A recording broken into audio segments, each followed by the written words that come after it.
full prayer sa umagang ito. Daman niyo po bang presensya ng Diyos habang tayo nananalangin? Amen. Napakabuti ng ating Diyos. Lagi sumasagot. Siya ang hindi natutulog at kailanman hindi nagpapabaya. Kaya nga po, ang pagsang-ayon sa isang panalangin na kagaya ng pangunguna kanina ng ating kapatid ay isang pagpapakita na tayo ay iisang espiritu. Amen. At ito po ay dinidinig ng Diyos.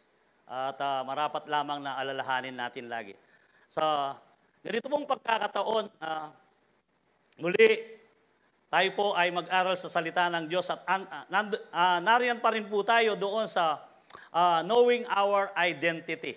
At ito po ay panghapat na linggo na kung saan na ito ay, alam ko po na bawat isa sa atin ay nagkaroon ng isang antas ng pananampalataya sapagkat sa ating mga inaral, being transformed as we learn about our true identity in Christ. It is so good to know that we are children of God. Sa lahat, ang pinaka-importante, tayo ay anak ng Diyos. Amen. Huwag po nating ayahan na tayo kumisan linlangin ng ating kaaway na ibulong sa atin na tayo ay hindi karapat-dapat sapagkat tayo ay nililinlang lamang. Kaya sa bawat isa sa atin na binilang anak ng Diyos, no condemnations await us. Naal po ninyo in Romans 8:1 na kung saan ay ito ay pinagkaloob na ng ating Diyos sa bawat isa sa atin sa pagkakatawang tao ng ating Panginoong Yesus. And we need to receive Jesus became a new creation also. Una po, tayo po I am a child of God and then I am a citizen in heavens na kung saan ang ating paningin ay ituon natin doon sa panlangit at hindi ho rito kasi temporary lang ang nandito sa lupa. Amen. And at ang pangatlo po ay sabi ko I am a new creation in 2 Corinthians 5:17 na ang ating lumang pagkatao ay wala na nung tayo nakipag-isa kay Kristo. At ang ating bagong pagkatao ngayon, ang siya pong nakikita sa bawat isa sa atin. Kaya naman po sa umagang ito, tayo po ngayon ay today, let us learn how to be a friend of God. Ayan. Ito po ay isang pagtawag kay Abraham, na kung saan una si Abram, at nung siya tawagin, Abram. Dahil siya pinagpala ng Diyos, nilagyan ng hets. Kaya tayong mga kapampangan na puro ets. H yung natin ay pinagpala po tayo. Amen. At dito po, sabi nga, what will we do to be a friend of God? Ano ba ang dapat nating gawin upang tayo ay maging kaibigan ng Diyos? Di ho ba kung minsan kung ito ay ilintulad natin sa isang kaibigan, kung minsan may mga pamilya na, halimbawa sa isang pamilya, mayroong isang matalik na kaibigan ang isang miyembro ng pamilya, kung minsan mas pinapakinggan niya yung payo o kaya naman yung mga bago siya magdidesisyon, kung minsan isinasangguni niya ito. Kaya yung mga kapatid noon, sasabihin niya, susutsutan niya ang kaluguran niya, makanya niya ugali.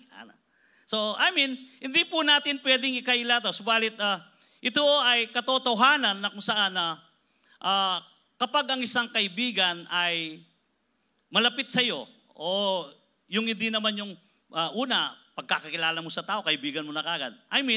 Doon sa isang relasyon na namamagitan sa inyo, sa bandang uli, sa katagalan, nagkakaroon o kayo ng palagayan ng loob at nabibuild doon ang isang pagkakaibigan. Amen.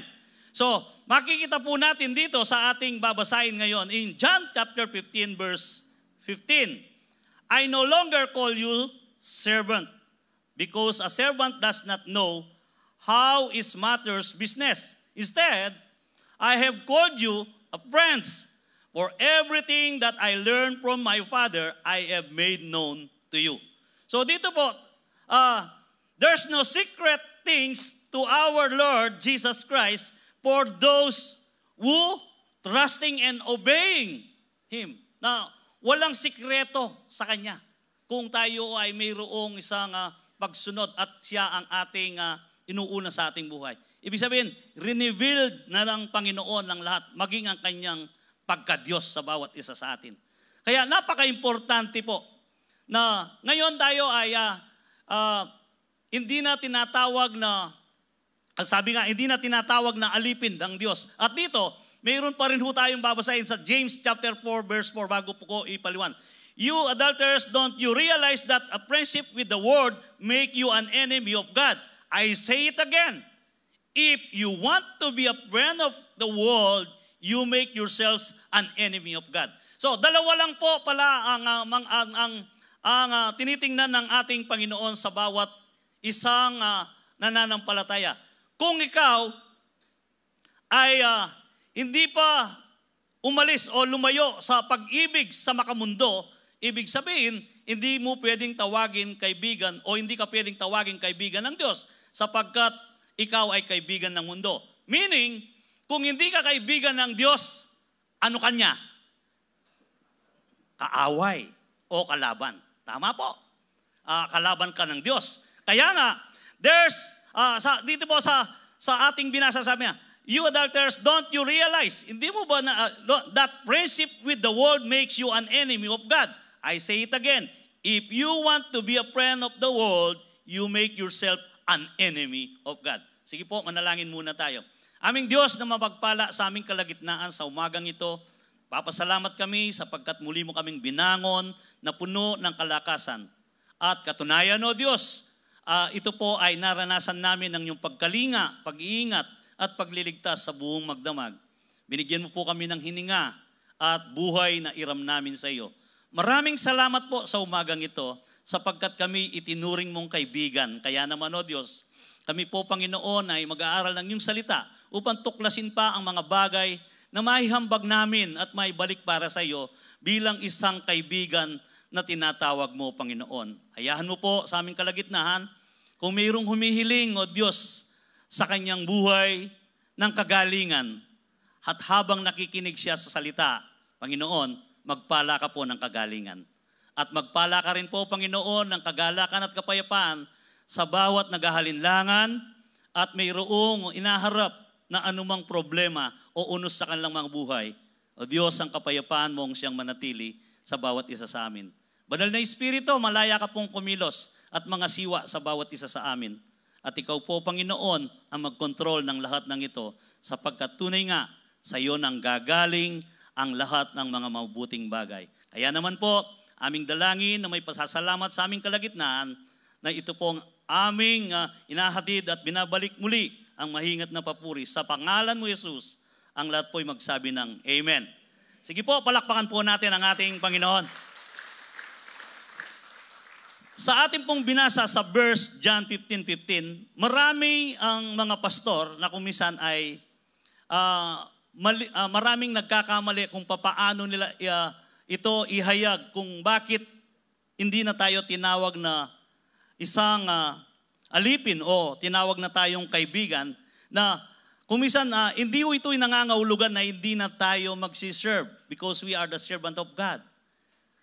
Kung minsan kasi yung iba, sasabihin na, ngayon, hindi na tayo mga alipin. We are not slave.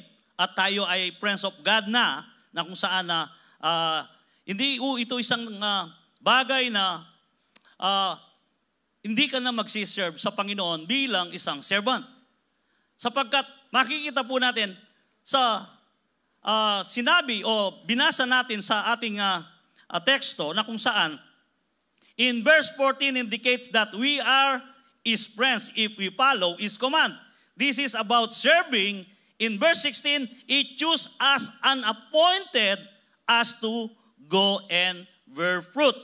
And in the letters of Paul, James, Peter, Jude, and John, their introduction is a common. They are servant of Christ. Sa kanila po, karaniwan na lang sa mga alagad ng Panginoon na sasabihin, I am the servant of God. I am the bond servant of God. Lahat po sila. Kaya habang ho tayo tinatawag na kaibigan ng Diyos, subalit walang naiba pa rin bilang isang alipin ng Diyos na tayo isa-servisyo pa rin sa Kanya. Amen. Huwag ho natin gawing lisensya yung pagkakaibigan natin sa ating Panginoon. At sa pamilya nga, ito ay na halimbawa ni Pastor Manny kagabi, sa pamilya, kahit na may anak ka, mayroon kang parang isang tinuturing na kaibigan, yung malapit sa iyo. Wag naman pong magalit yung ibang anak sa mga pamilya. At sinasabi ko lang po ito sapagkat ito ay nangyayaring katotohanan. Hindi naman, pare-pareho kayong mahal ng inyong mga magulang. Pero mayroong isang close na talagang parang kaibigan lang niya. Ibig sabihin, hindi naman po lumabis yung pag-ibig ng ina o ama sa kanyang anak. Parehas yan. Parehas ang pagmamahal noon ng parents. Pero iba, mayroong ibang namamagitan pa rin. Yung parang kaibigan niya kumisan, napakalapit niya sa kanyang anak. Alam niyo po, ang ating Panginoon, ganun din siya sa atin. Kapag po ikaw ay laging malapit sa Kanya, ibig sabihin, nagkakaroon ka ng isang relasyon na parang confident, hindi parang, kumpiyansa ka na kapag ikaw ay nananalangin, at kapag ikaw ay nagsasalita o mayroong kayong dialogue ng Diyos na ikaw ay mayroong kagaanan sa puso na nadarama. Kumisan, yung kumpiyansa ka na naririnig ng Diyos, yung parang nandyan lang sa tabi mo at nag-uusap kayo.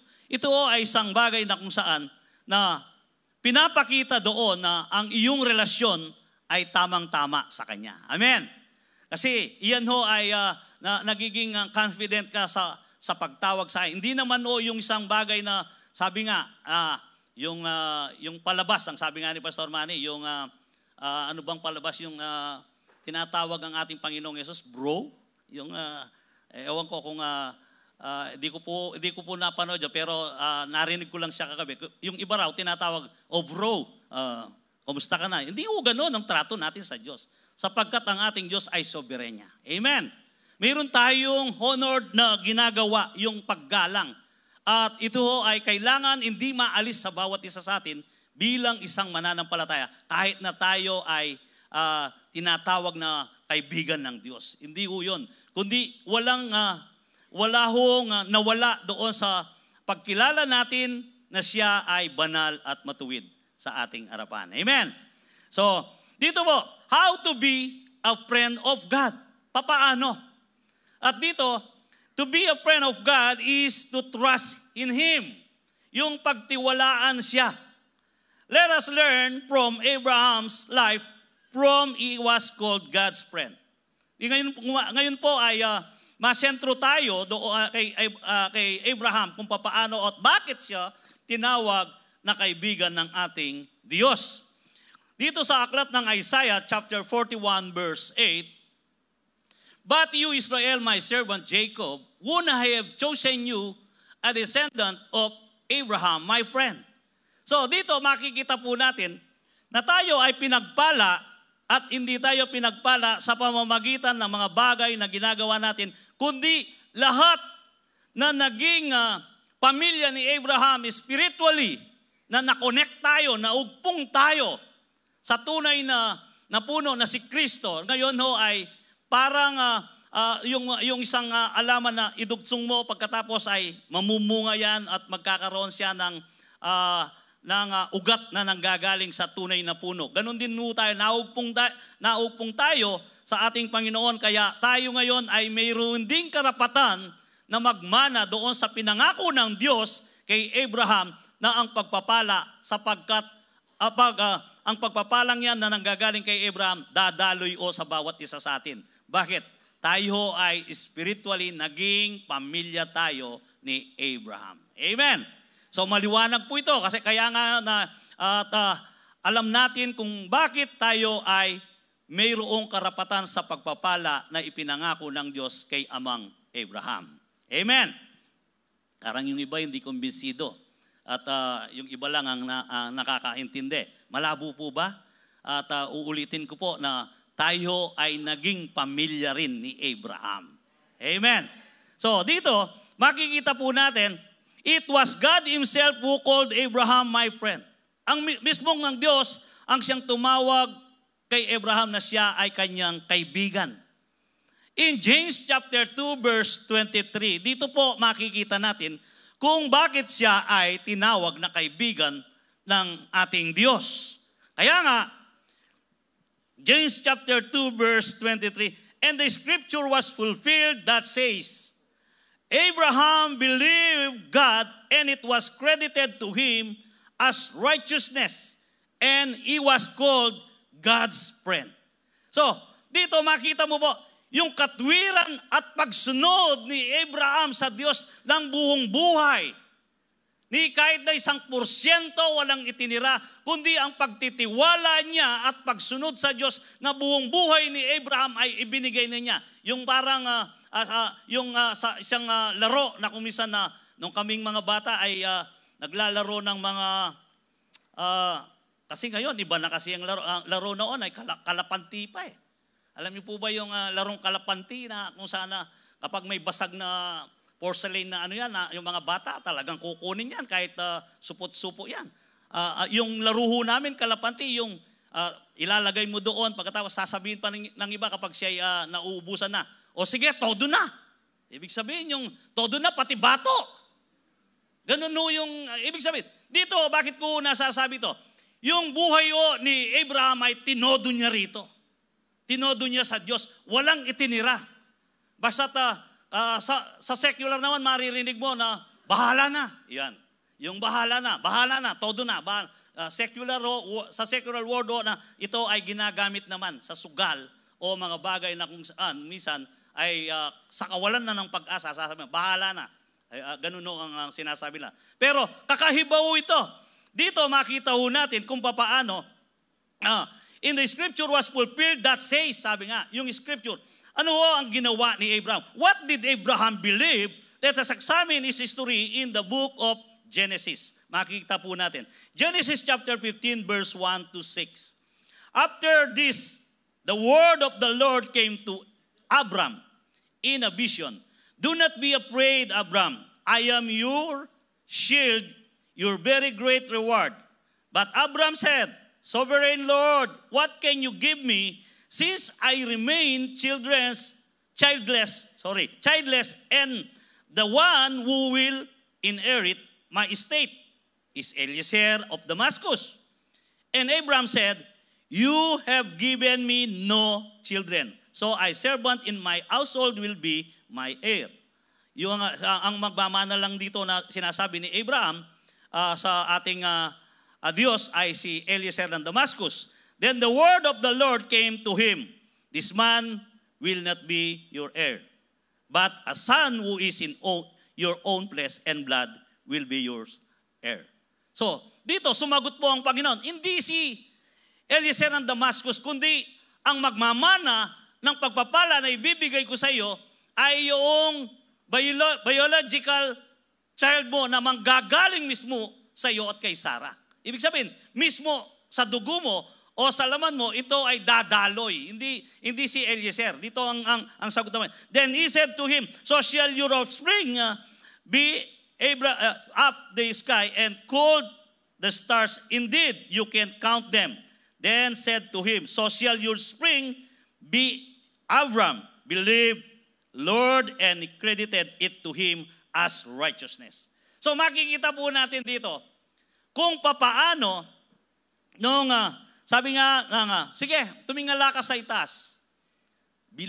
Bilangin mo ang mga bituin kung gaano karami. At yan ang iyong magiging anak.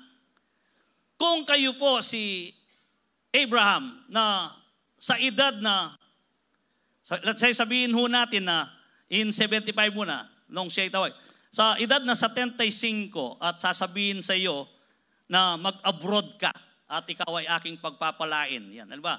O sige, umalis ka dito sa Angeles, halimbawa na ang buhay mo ay matiwasay at may kakayanan ka naman. O umalis ka sa Angeles, pumunta ka doon sa Tarlac, sabi niya. At lumipat ka ng Tarlac. O, dito, ibang bansa pa ito, pero ibang lugar lang sinasabi. Kung minsan, mayroon tayong kadahilan, numano ko ka rin, kasalese ko kayo, kasi nga, sa tinging negosyo. I mean, marami ako at pinagpapala ako ng Panginoon. Bakit ako pupunta doon? Pero si Abraham, hindi ko ganoon ang kanyang ginawa. Sabi nga ng ating binasa, yung napulpil ang scripture, siya ay sumunod ng buho nung tawagin ng Panginoon na siya ay alisin siya sa Ur na kung saan na ang ipinangakong lupain ng Diyos sa kanya o yung titirhan niya ay mayroong 100% na pagsunod si Abraham. the promise of God to Abraham was impossible, considering that Abraham and Sarah were too old to have their own child. But he did not waver through unbelief. Hindi ho siya nanghina o hindi man nag-alinlangan doon sa sinabi ng Panginoon sa kanya. Pagkatapos pong makita ang mga bituin, siguro hindi niya maubos bilangin. Lumagay na si Abraham sa pinangako ng Diyos sa kanya. Marami pala akong magiging anak. Kaya nga, binigyan siya ng hates sapagkat siya yung magiging ama ng nation, ng kung saan na siya ang magiging ama, the father of nation, na siya yung magkakalat at magpaparami ng lahi. At si Abraham nga, na kung saan ay pinagpala ng ating Panginoon. Sa pamamagitan niya, na tayo naman ngayon ay tatamasa rin ng pagpapala. Amen. At tandahan po natin na tayo rin ay nagkakaroon ng pakinabang doon sa ginawa ni Abraham. Kaya, kung ito po ay ating titingnan sa ating kalagayan sa ngayon, kayo po ba ay maniniwala sa isang bagay na hindi mo nakikita? Siyempre, sasabihin, to see is to believe, sabi. Pero hindi ho gano'n ang pananampalataya ni Abraham. Yung kanyang pananampalataya, yung bagay na hindi niya nakikita, ay kanyang pinaniwalaan sapagkat ipinangako ng Diyos sa kanya na ito ay kanyang ipagkakaloob. Amen. Sa sitwasyon ninyo o sa bawat isa sa atin ngayon, di ko alam kung gaano kabigat ang sitwasyon o isang bagay na kung saan na hinaarap ninyo na tila imposible na mangyari. At ito ay nagdadala ng kawalan ng pag-asa sa iyo. Kapatid, sa umagang ito, nawa mabuksan ang iyong kaisipan at maging matatag ang iyong pananampalataya at umusbong ang tunay na pananalig sa Diyos na kagaya ni Abraham na ang lahat ay ipagkatiwala mo sapagkat sa Diyos walang imposible. Amen. Walang imposible sa Diyos. Kaya naman po, dito sa Romans chapter 4, verse 18 and 22, against all hope, Abraham in hope believed and so became the father of many nations, just as it had been said to him, so shall your offspring be.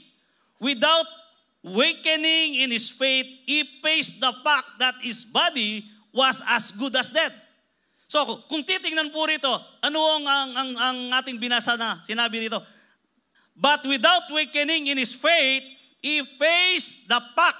Ibig sabihin, inarap niya yung katotohanan.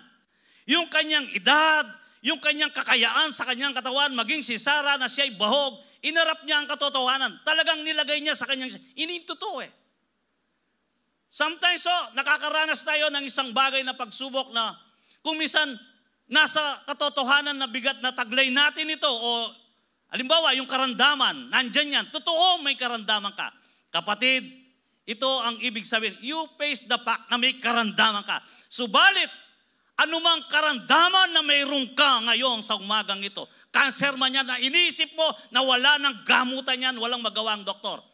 Harapin mong katotohanan at ang katotohanan sa Diyos walang imposible. Ito ang katotohanan na inarap ni Abraham. Na kung saan, nasabi nga rito, balikan ho natin, without weakening in his faith, he faced the fact that his body was good as dead, since he was about 100 years old, and that Sarah wombs was also dead. Yet, he did not waver through unbelief regarding the promise of God, but was strengthened. Pinalakas pa niya. Instead na manghina ang kanyang kalooban, lalo niyang pinalakas ang kanyang sarili na pagkonbinsi sa kanyang sarili na kayang ibigay ng Diyos ito, kayang ibigay ng Diyos ito, at gagawin niya ito. Ito ang kanyang inilagay sa kanyang isipan. Maging ikaw man, kung ito ang ilalagay mo sa iyong kaisipan, mangyayari ayon sa iyong pananampalataya. Ito ho, isang bagay na kung saan na pagkunan natin ng isang malalim na pananampalataya at relasyon na hindi tayo bibigay bilang isang Kristiyano, kahit itong verse lang ito ang ating ihimayin o gawin natin ito na isang araw na aralin natin araw-araw at ating ilagay sa ating isipan. Ito, tandahan nun ninyo, makakatibay at magkakaroon tayo ng isang pananaw na makatotohanan na ang lahat ay ating ipagkatiwala sa Diyos sapagkat sa Diyos nga walang imposible. And sabi pa rito, and gave glory to God. And 21, being fully persuaded that God has power to do what He had promised. Yung talagang tiwala siya, alam ko kahit basta't lahat, kayang gawin ng Panginoon. Kasi dito, sumasagi sa isipan ni Abraham, maaaring sa creation ay alam niya kung ano ang creation. Bakit nagawa ng Diyos na magkaroon ng buhay ang mundong ito na napakadalim, na nung una walang buhay pero binigyan niya ng buhay. Iyon ay nilagay niya na ang creator ng Diyos na kanyang kausap, kaya niyang lahat. Kaya nga, siya ay, sabi na, being fully persuaded that God has power to do what had promised. This is why it was credited to him as a righteousness. Kaya siya ay tinuring na matuwid. In Hebrews 11:1, ano po ang sinabi? Faith shows that reality of what we hope for. It is the evidence of things we cannot see. In NLT po yung binasa ko niyo para ito ay sinabi, yung bagay na kusa na hindi mo nakikita at hindi pa nangyari, yun ang kanyang pinang-aawakan. So, faith, it is an acting on what God has revealed about His will and a character that revealing the truth na ito ay mangyari sa panahon na inaasahan mo ng Diyos na kapag ito ay inilagay mo. At sasabihin mo, halimbawa sa iyong buhay ngayon kapatid, wala kang bahay, basta't ako magkakaroon ako ng bahay. Yun ang inilagay. Basta't ako magkakaroon ako ng bahay. Hindi ako mamamatay na nangungupaan lang. Dapat ganoon ang ating mga kaisipan. Hindi yung sasabihin na, ay sa atin, kontento na ako kanini, mano pa kami ang pangkay. Pero kapag sinabi mo yon na parang wala kang pagpaplano na pananampalataya, kakaya kang ihango ng Diyos doon sa sitwasyon mo na walang tigil sa panguupaan, kundi sabihin mo at tuturuan ka ng Diyos kung paano ka bigyan ng wisdom. Amen. Mga bagay lang po na simple, pero kung minsan nakakalimutan natin na kayang gawin ng Diyos sa bawat isa sa atin sapagkat may pangako ang Panginoon sa bawat anak niya. Jeremiah 29:11. Yung pangako niya sa atin, yung hindi ka magkulang, pag-asa. Hindi ka masaktan, yung hindi ka mahirapan. Kaya nga po, lagi po nating ilagay sa ating kaisipan yun, sapagkat faith is the God who fulfills His promise, ang ating pananampalataya. Proverbs 3:5-6, trust in the Lord with all your heart and lean not your own understanding. In all your ways, submit to Him and He will make your path straight. So, ito ang ginawa ni Abraham. Pinagkatiwala niyang buho. Trust in the Lord with all your heart. Ang kabuuan ng iyong puso, ipagkatiwala mo sa Diyos, kapatid. Ang kabuuan ng iyong kaisipan, ang kabuuan ng iyong lakad, ang kabuuan ng iyong buhay. At sigurado, mayroong gagawin ang Diyos sa iyo sapagkat bawat isa sa atin ay mayroong portion sa ating Panginoon. Amen. We are God's friends if we trust Him with all your hearts, even if we don't understand His way. Tayo po ay kaibigan ng Diyos. Hindi mo man naunawaan kung anong pamamaraan niya o sa bagay na kung saan. Basta't hayaan mo na siya yung maging driver mo. Madalas kasi gusto natin tayo ang mag-drive sa ating mga buhay. Alam nyo, kapag tayo ang driver sa buhay natin, ayaw natin yung rough road. Gusto mo yung laging mabilis. Gusto mo yung parang espalto na highway na smooth. Kaya ayaw mong maging driver ang Panginoon. Kumisan kasi kapag ang Diyos ang nagdadrive, dadaling ka sa rough road na kung saan pagkatapos, Lord, halwapukin ka. Katalikaduhan na yan. Delikado yan. Sasabihin, hindi mo ganon. Ibig sabihin, pagkatiwala mong buong buho ang buhay mo sa ating Panginoon. That's why we are God's friends if we trust Him with all our hearts, even if we don't understand His ways. Di mo man naunawaan, kapatid, basta't magtiwala. Kasi, bakit ka nabubuhay? Sa iyo, ang ininga ay, saan nanggagaling yan? Sa Kanya rin. Kaya, bakit hindi mo mapagkatiwala ngayon ang iyong sarili? How to be a friend of God? In point number 2, to be a friend of God is to obey Him. Ito ho. Abraham did not just believe in God by doing nothing. He obeyed in everything God's required of him. Anong ginawa ho ni Abraham? To be a friend of God, anong sabi nga? Abraham did not just believe in God by doing nothing. Yung hindi siya umupo at naghintay, basta ako anak ako ng Diyos, basta ako kaibigan ng Diyos, nakaupo lang. Hindi ho. Mayroon ho siyang ginawa. He obeyed everything God's required of him. Ano man ang required ng Panginoon, ano man ang sinasabi ng Panginoon, even a single words, sinusunod ni Abraham yan. Wala siyang hindi sinusunod, kaya lahat ay kanyang ginawa. In Genesis chapter 26 verse 4 and 5, asahin po natin. I will make your descendants as numerous as the stars in the skies, and I will give them all these lands, and through your offspring, all nations on earth will be blessed. So, kaya napakasarap na ikaw ay naging pamilya ni Abraham. Because Abraham obeyed me and did everything I required of him, keeping my commandments, my decrees, and my instruction. Yung decrees at saka instruction, tinupad niya lahat nan. Wala siyang hindi ginawa, kundi ang kabuuan na kanyang naririnig sa Panginoon ay kanyang ginawa. Pastor, sa kapanahonan natin, hindi naman natin naririnig ang Panginoon. Mali po kapag gano'n ang iyong kaisipan. Katunayan, kaharap mo ang Diyos araw-araw. At katunayan, pwede kang makipag-usap sa Diyos kahit saang lugar sa pamamagitan ng kanyang salita, ng kanyang bibig ay nandito sa aklat na ito na Biblia na dala-dala ng bawat isa sa atin. Kaya hindi mo pwedeng gawing dahilan yon. Na si Abraham ay nakakausap niyang parang in person o tinig ang ating Diyos. Tayo rin ito ang tinig ng Diyos, ito ang kaisipan ng Diyos, ito ang utos ng Diyos, at lahat ay binuo.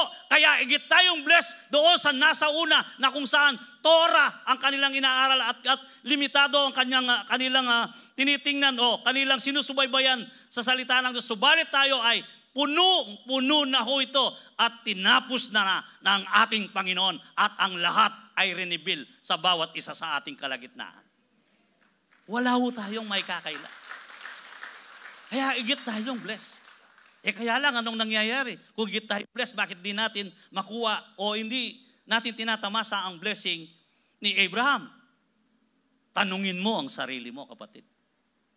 Gaano ka kasipag sa pakikipag-ugnay sa salita ng Diyos at gaano katotoo na wala kang pinalampas doon sa sinabi ng Diyos na walang kompromiso at gaano kakatotoo na namumuhay bilang isang Kristiyano na alam mo na ang salita ng Diyos. Wala kang pwedeng takasan dyan. Nasa sayo yan. Kung gusto mong magtamasa ng pagpapala na pinangako kay Abraham at ikaw lamang nakakaalam. Amen.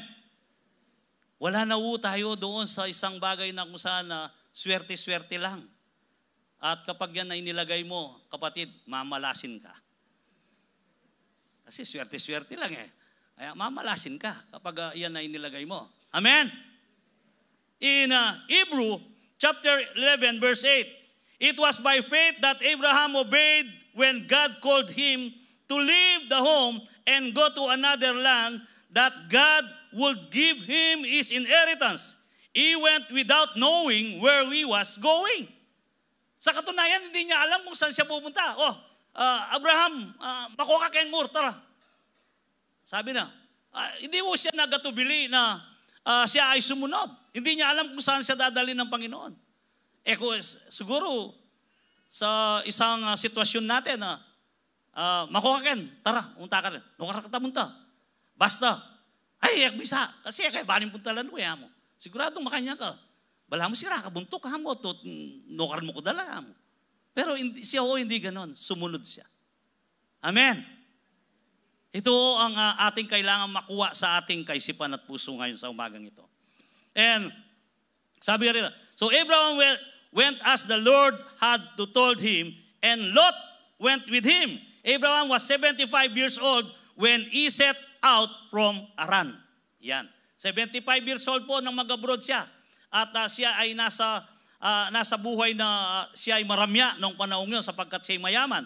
And dito makikita mo rin na itong si Lot ay sumama sa kanyang tinukiyak ang bapa na. Ibig sabihin si Lot. Kung dito makikita mo, meron ding paniniwala at meron ding faith si Lot na kung saan siya ay sumama kay Abraham, was 75 years old at that time when he set out in Haran. So sumama si Lot na kanyang pamangkin. Although Abraham was already 75 years old, he left his comfort zone in order to obey God. Umalis po siya doon sa kanyang komportableng buhay, basta't masunod lang namang ang ninanais ng Diyos sa kanyang buhay. Ito ang kanyang ginawa. Kaya kung minsan, sa isang pagkakristyano, wag po tayong umanap ng isang buhay na komportable. Patse komportable ka, magkasakit kang mag-win soul. Ito, bakit ko sinasabi ito? Totoo. Subukan mo na pumili lang ng isang kaluluwa na ikaw ay komportable, kausapin mo yung taong yun. Kasi yun ang ginagawa para gusto mo maging komportable ka eh. Hindi ho ganon. Dito, sabi ko nga, ang isang Kristiyano, hindi dapat komportable sa pinagagawa ng Diyos. Amen? Walang sumasang-ayon. Ako lang ata. Kinakailangan ho na gawin mo na ang lahat ng pinagagawa ng Diyos na hindi mo man alam yung bagay na kung saan na iyong sasabihin, ingi ka ng wisdom at umingi ka ng guideline sa Panginoon na kung saan, Lord, ako po ay samaan mo, ako po, Panginoon, ay bigyan mo ng kakayaan na mawin ko ang taong ito. Kahit na hindi ka komportable sa isang taong ganon, at alam mo, gagawa ang Panginoon, doon mo mararanasan na higit na malakas ang pagkilos ng Diyos sapagkat hindi kananaan sa iyong sariling kakayaan. Doon mo mararanasan. Kasi kapag nanaan ka sa iyong kakayahan, iba eh. Sasabihin mo pa na, hindi, you can win eh. Yeah. Hindi naman po kayo ang nagwiwin eh. Ang nagwiwin ng Panginoon. Tandaan mo natin, tayo instrumento lang. Kaya kung minsan, sa sarili nating panan, ay ini, agyo can win eh. Kapatid, tara punta lang. Hindi o ganon. Kaya sabi ko nga, walang komportable Kristiyano. Sa buhay natin pagka-Kristiyano, walang komportable dito sa mundo. Bakit? Napag-aralan nga natin na hindi tayo citizens dito sa lupa sapagkat tayo ay panlangit. Amen? Kaya doon tayo magkakaroon ng komportable na lugar. Dito, hindi ka magiging komportable. Nakalimutan niyo po ba ng sinabi ng ating Panginoong Yesus na in John 16:33, sabi niya, upang malubos ang kagalakan ninyo sa pakikipag-isa sa akin.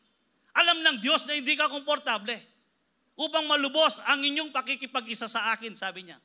Tandaan ninyo, sabi niya, sa mundong ito, hindi mawawala ang pigati, hindi mawawala ang pagsubok, hindi mawawala ang mga bagay na mahirap na harapin. Subalit, ang sabi ng Panginoon, napagtagumpayan ko na yan sa krus ng Kalbaryo. Amen. So dito, yun pa lang ho, kung talagang tingnan mo yung sinabi ng Panginoon, hindi ka magiging masaya, sabi niya.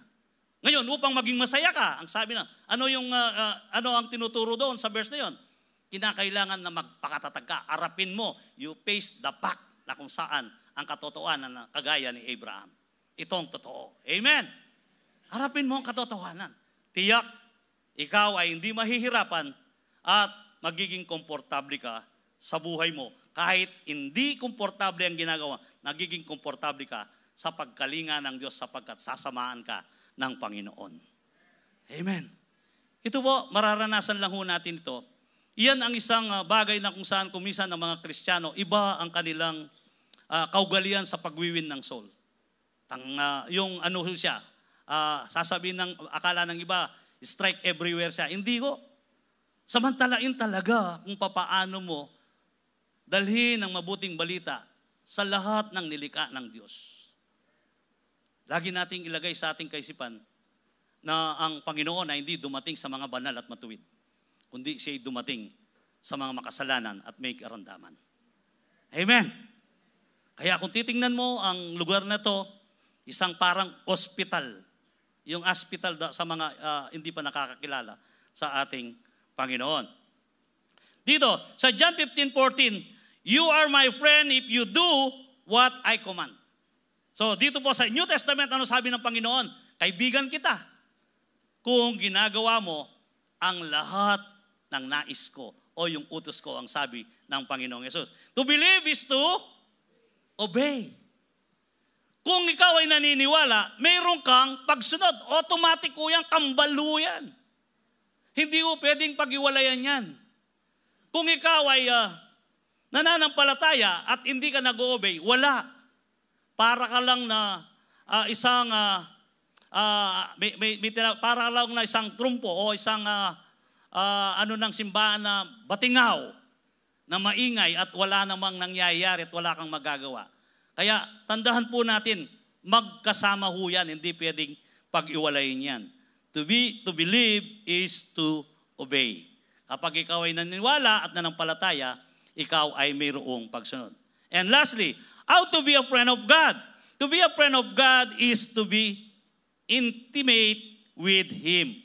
Yung close relationship, intimate na talagang kailangan na dikit na dikit. The most difficult test that Abraham went through was when God told him to sacrifice his beloved son, Isaac, to offering to God. Yung ibigay niya ang kanyang kaisa-isa at pinakamamahal na anak. Tingnan po natin dito. In Genesis 22, chapter 1 and 3. Sometimes, later God tested Abraham. He said to him, Abraham, here I am. He replied. Then God said, take your son, your only son, whom you love, Isaac, and go to the region of Moriah. Sacrifice him where is a burnt offering on a mountain, I will show you.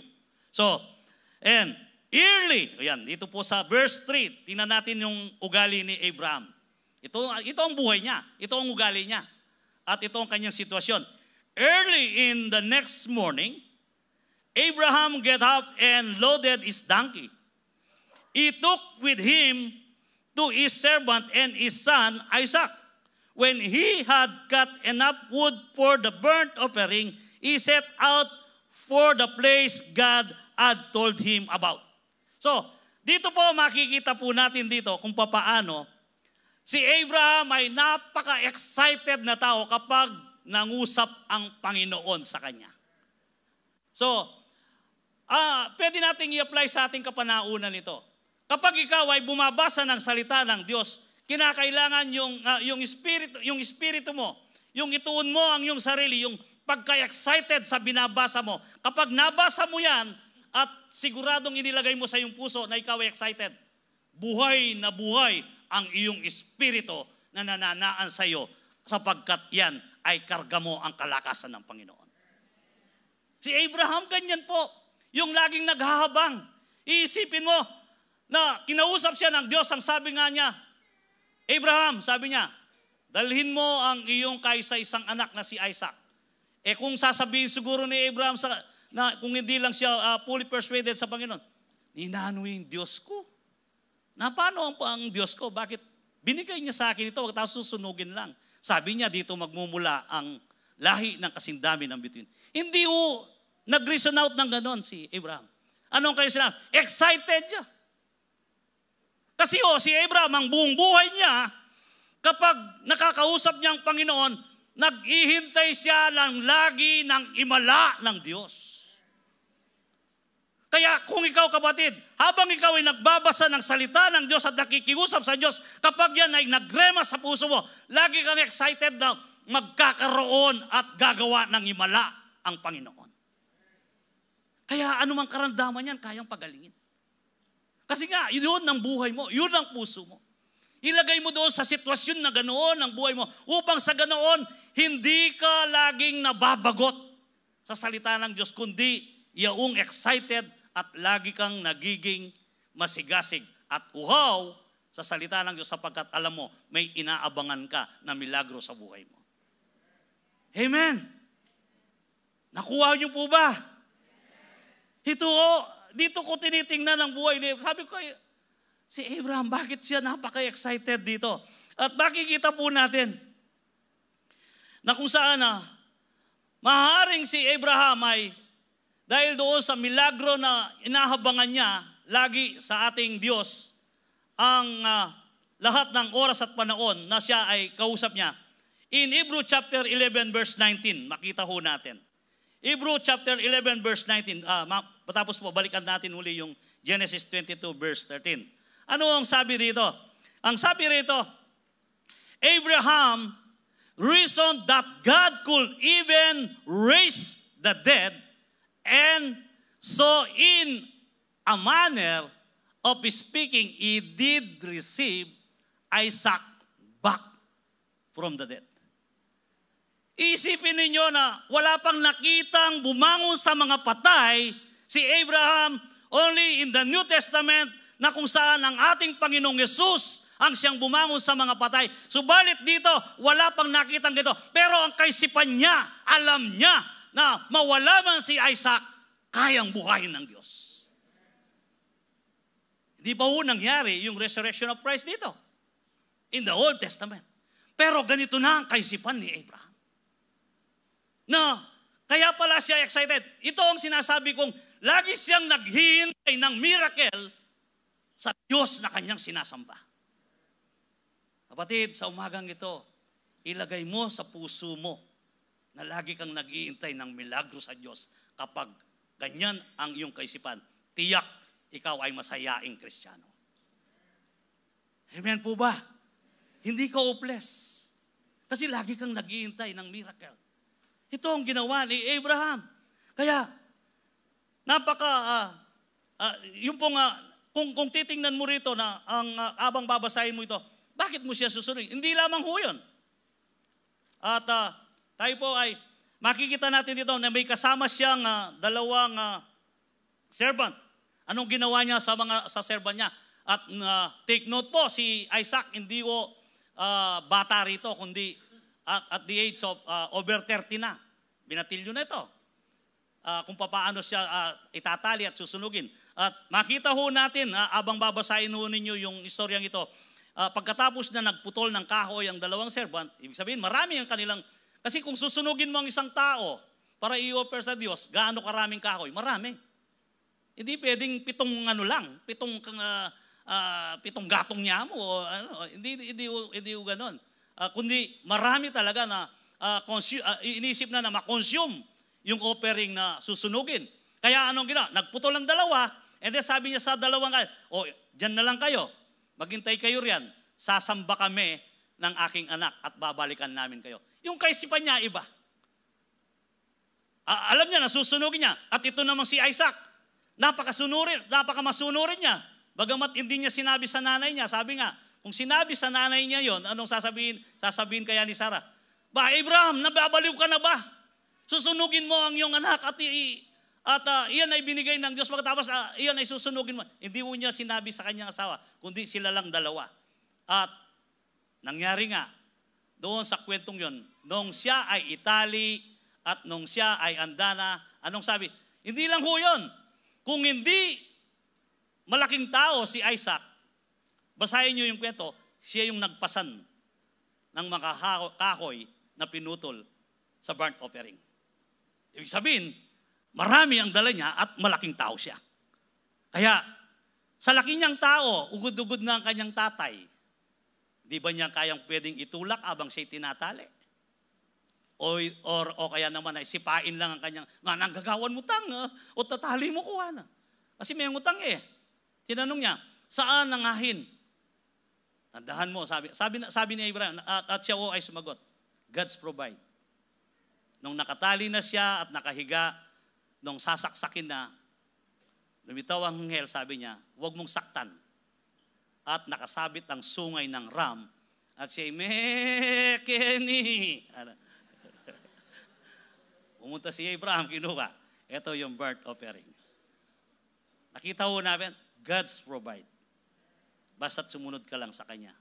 Kapatid, ang lesson sa umagang ito, lagi kang maghintay ng himala sa Diyos. Sapagkat you are a friend of God. Amen! Kaibigan tayo ng Diyos. Pangako ng Panginoon yun. And dito makikita po natin, Abraham's obedience to God was not due to obligation, but rather because he loved Him above all else. Mahal niya ang Diyos. Amen. Kaya niya ginawa ito. We can also observe Abraham intimacy with God in chapter 18 of Genesis. Genesis chapter 18, verse 17. Ano ho ang ginawa niya dito? The Lord said, "Shall I hide from Abraham what I am about to do?" Kapag ikaw ay kaibigan ng Diyos, walang nakatago o walang sikreto ang Diyos na hindi niya i-reveal sa iyo, kapatid. Kasi dito, kaya ko kayang itago sa aking kaibigan na Abraham ang nagugunawin ko ang Sodom at Gomora. Kasi andun si Lot eh. Pero anong ginawa na, pinabatid pa rin ng Diyos sa kanya. Abraham, sabi niya, bukas, silaban ko na yung Sodom at Gomora. Andun si Lot. Lord, sabi niya, kung 50 meron, kung 50 merong nananampalataya, susunugin mo pa ba?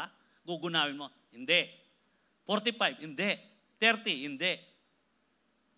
25, hindi. 20, hindi.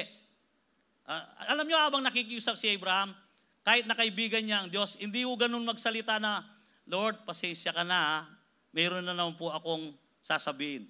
Ibig sabihin, yung ino-honor niya ang Diyos. Amen. Pasensya na po kayo sa kakulitan ko. Hanggang sa dumating doon sa 10, ano sabi niya? Kung 10 po, hindi ang sabi ng Panginoon. Pero pagkatapos nun, umalis na ang Diyos sa tabi ni Abraham. Kasi po, sabihan ng Abraham, kung 4 po, 4 laretang kaya ka rin. Hindi niya gugunawin, kaya umalis na. Siguro sabi nga ng ating Diyos, katawad na ning kahaluguran ko.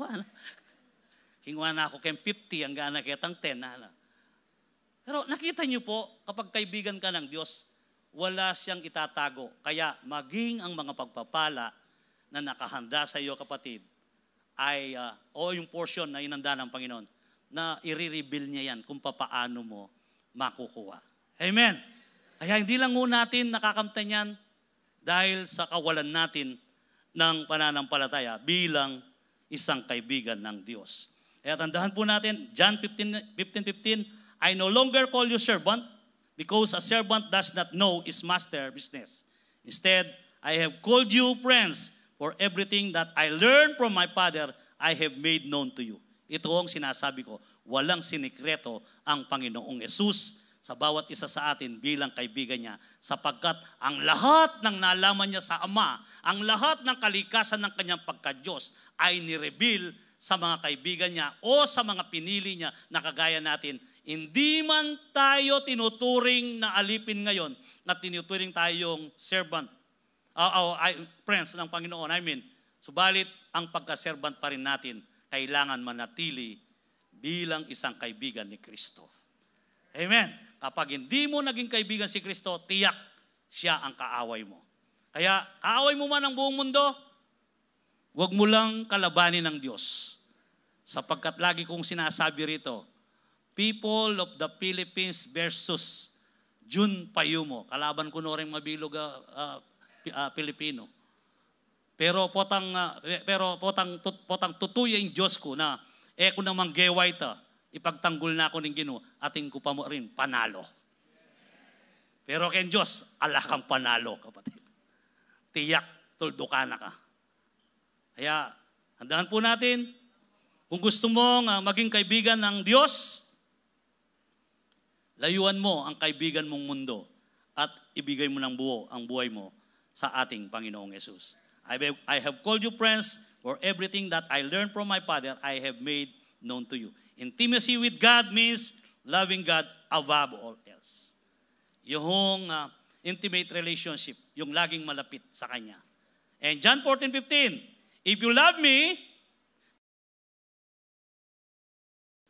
kung mahal mo ako, sundin mo ang utos ko. Yun lang po, napakasimple lang. Ating Panginoon. Therefore, sundin natin ang utos ng Panginoon. Amen. Yun lang po, ganun lang kasimple.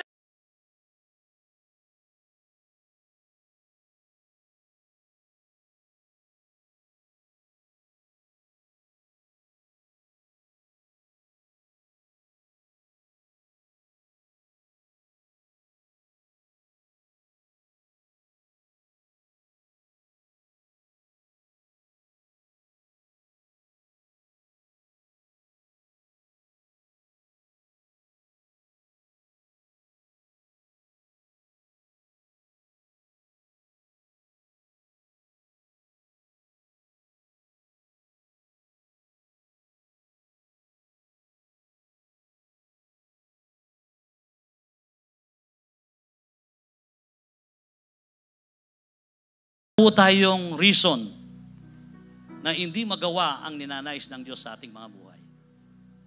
Kumisan, kalaban natin ang ating sarili. Kaya, sa araw-araw po sa ating buhay, palalahanin natin ang ating sarili.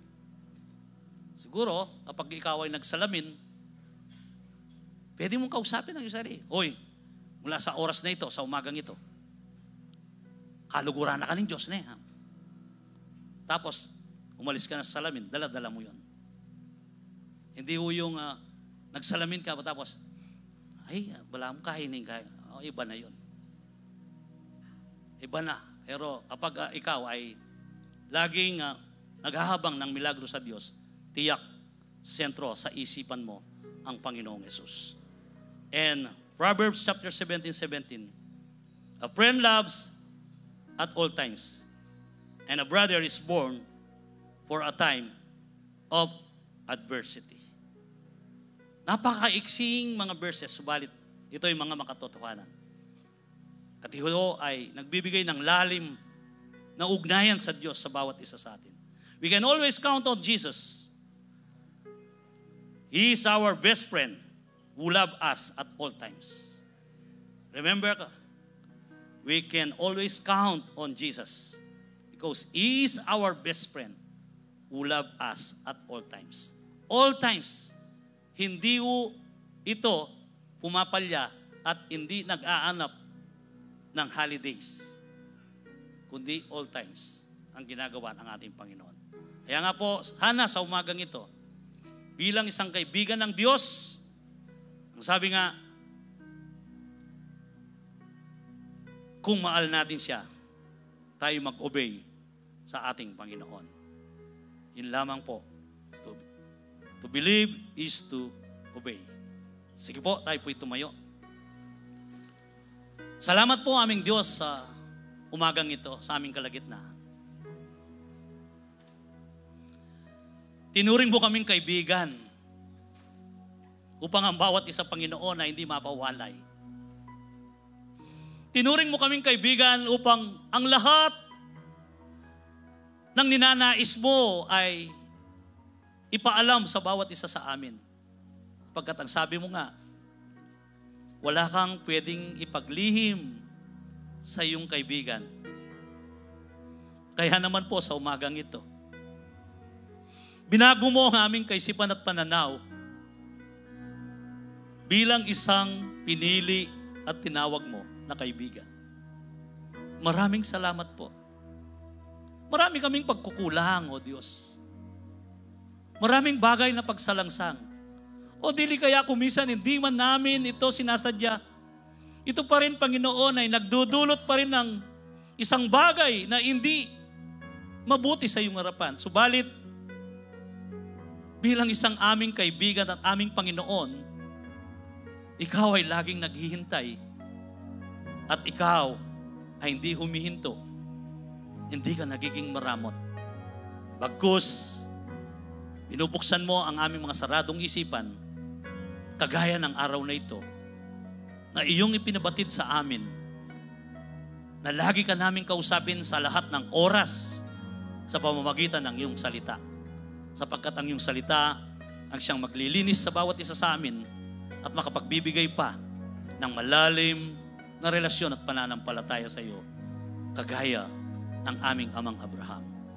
Aarapin ng katotohanan na kagaya ng aming amang si Abraham. Subalit, higit na makatotohanan na ikaw ang Diyos ng imposible. Lahat posible sa iyo at walang mahirap.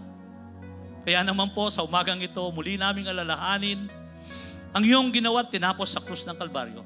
Lord, umaasa po kami at kami maninindigan sa oras na ito ang lahat ng aming tatanggapin na banal na apunan ay yaong pagpapahayag mo ng tagumpay na tangan namin ay aming ituloy at ilaban sa lahat ng oras.